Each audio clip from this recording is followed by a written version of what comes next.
Olá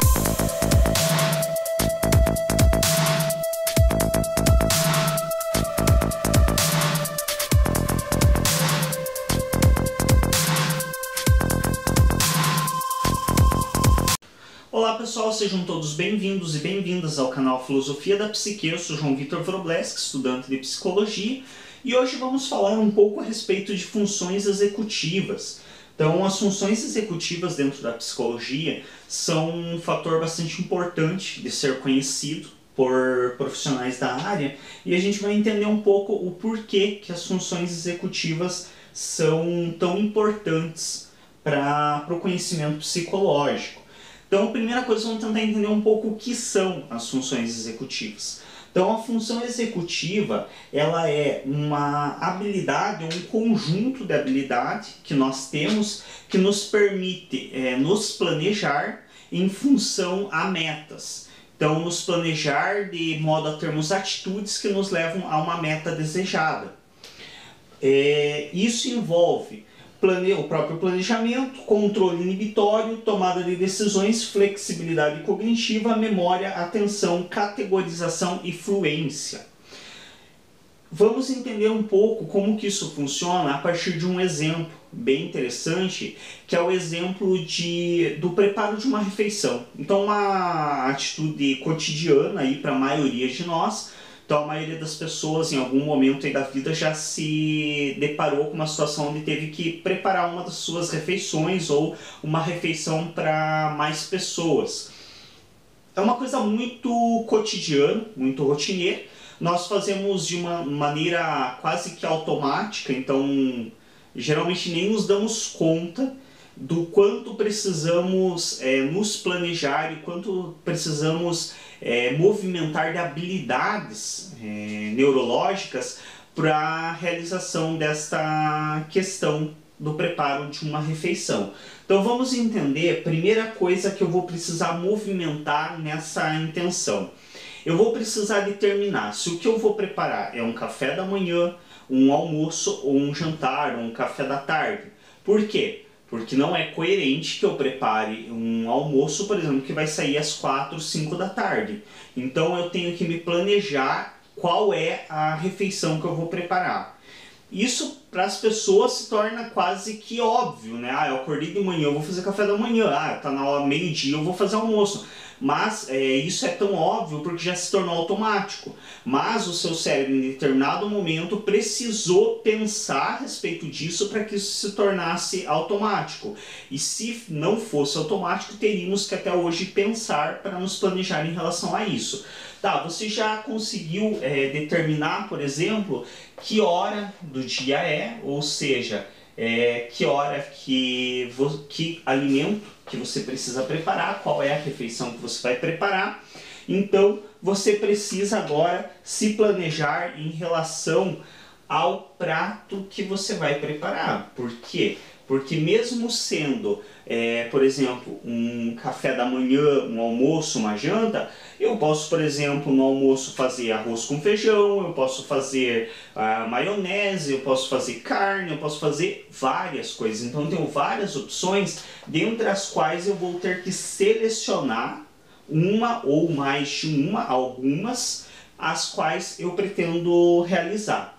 Depois disso, eu vou ter que, por exemplo, puxar na memória. Então aqui eu já tive um pouco do uso do meu planejamento, também da minha memória, para me recordar de que tipos de alimento eu sei preparar. Eu vou ter que me planejar, por exemplo, se eu sei de fato preparar esse prato que eu escolhi, eu vou ter que utilizar uma receita. Eu vou ter que novamente puxar pela minha memória para me recordar se eu tenho os ingredientes. Então eu preciso lembrar se eu tenho todos os ingredientes para o preparo desse prato, ou se eu tenho que comprar ingredientes. Aí eu estabeleci qual é a refeição que eu quero preparar, eu estabeleci quais são os pratos que eu vou usar para essa refeição, eu estabeleci quais são os ingredientes para o uso desses pratos, para o preparo desses pratos. Eu vou ter que me planejar, por exemplo, em relação ao tempo também de cozimento desses alimentos. Por quê? Porque é diferente eu preparar, por exemplo, um feijão, de um arroz, de um macarrão. Então eu tenho que me planejar de modo a, por exemplo, não cozinhar o meu macarrão primeiro, sendo que o meu feijão vai sair só daqui 40 minutos, daqui quase uma hora. Por quê? Porque possivelmente até eu servir, o macarrão vai estar frio, o feijão vai estar quente, vai ter um descompasso total entre os pratos da minha refeição. Ao mesmo tempo, quando eu estou preparando, eu não posso primeiro também cozinhar esperar ele terminar para iniciar outro prato. Em geral, se eu preparo mais de um prato ao mesmo tempo, eu vou ter que ir preparando enquanto um está cozinhando, eu vou montando o outro. E aí, novamente, eu vou me usar da minha memória para lembrar qual é o tempo de cozimento de cada um, para que eu saiba que enquanto está lá cozinhando arroz ou feijão, eu estou preparando um macarrão que vai entrar faltando 10 minutos para o feijão e para o arroz estarem prontos. Porque aí, nesses últimos 10 minutos, o feijão e o arroz terminam de cozinhar, o macarrão tem todo o seu tempo de cozimento e eu consigo servir todos eles quentes, ou comer todos eles quentes. Então, vejam a gama de informações e de habilidades psíquicas que nós temos que nos utilizar somente para o preparo de uma refeição. Que às vezes é uma coisa tão cotidiana, tão rotineira na nossa vida, que nós nem nos damos conta disso. Então você vai lá, você coloca o feijão e o arroz, depois vai preparar o macarrão para deixar pronto para ir para o fogo, depois você vai preparar a salada, mas você nem se pergunta o porquê você faz nessa ordem. Por que eu primeiro coloco feijão e arroz, que são tempos de cozimento maiores, para depois eu ir pensar em preparar o macarrão, o molho, para depois eu pensar em preparar a salada, que é bom que seja servido logo depois de pronta, para que não se percam vitaminas, para que também não tenha uma perda do sabor. Então geralmente eu não me pergunto o porquê dessas questões, eu simplesmente ajo. Mas tudo isso demanda um enorme esforço das nossas funções executivas. Então eu preciso de todo um planejamento do que eu pretendo fazer. Eu preciso ter um controle inibitório, porque às vezes eu vou ter, por exemplo, a ação, eu vou ter uma vontade de ir lá e enfiar o que está mais fácil. O macarrão está por cima da mesa, eu já coloco no fogão. Eu sei que eu não posso, então eu tenho que inibir esse meu impulso inicial de fazer tudo de qualquer jeito, para fazer em uma sequência que vai me levar para o meu objetivo, que é o preparo da refeição. Então são muitas habilidades demandadas para uma ação tão cotidiana e tão comum, e que geralmente nós nem nos damos conta disso.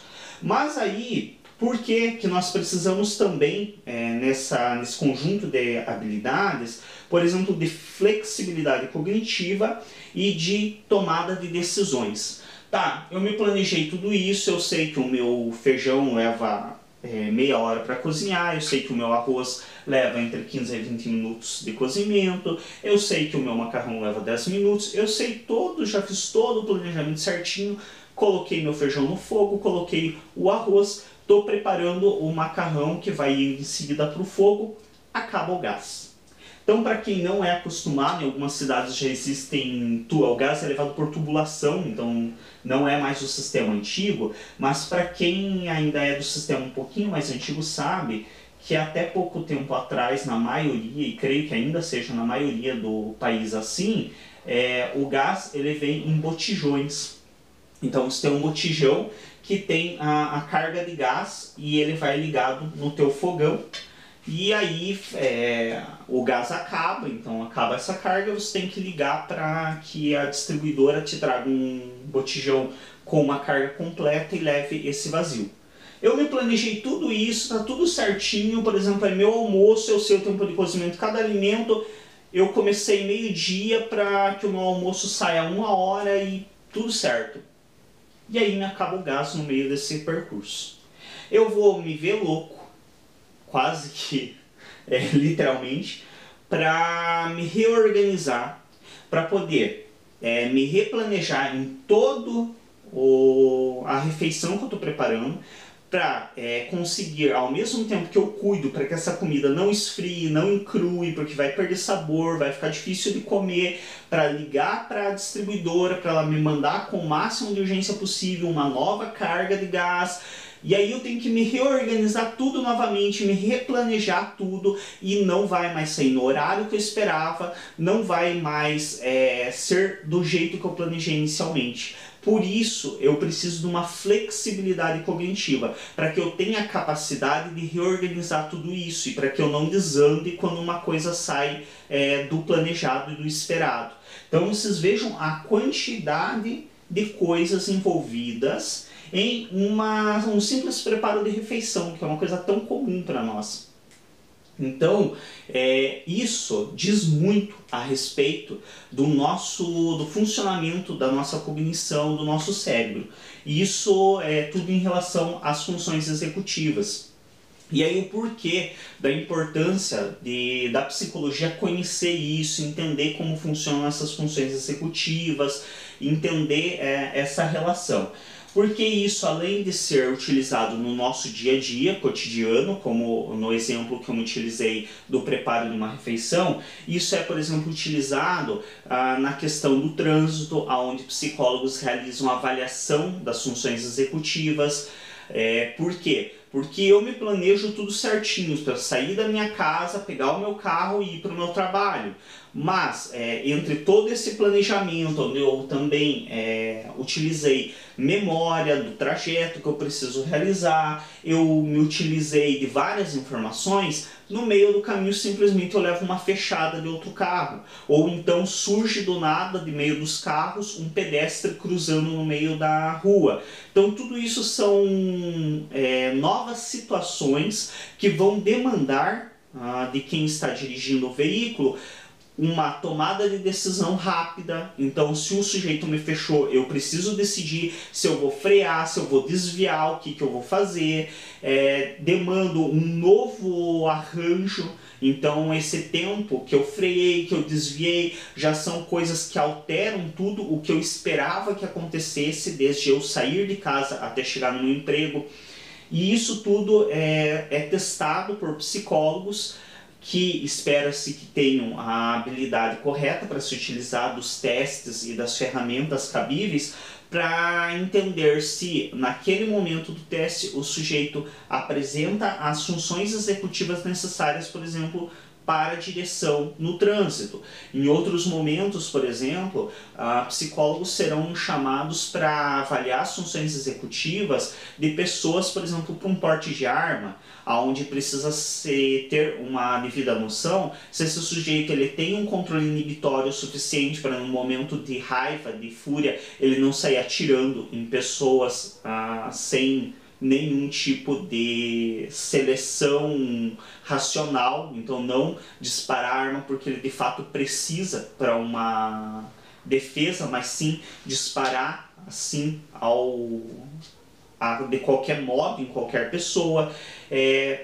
Psicólogos muitas vezes vão ser solicitados para avaliar funções executivas, por exemplo, dentro de empresas, dentro de organizações, para saber se aquela pessoa tem as habilidades necessárias para ocupar um cargo que está sendo proposto para ela. Então, frequentemente, psicólogos serão solicitados para avaliar funções executivas de pessoas para determinados objetivos, seja esse objetivo obter uma carteira de habilitação, seja esse objetivo obter um porte de arma, seja ocupar um cargo, ocupar uma função específica.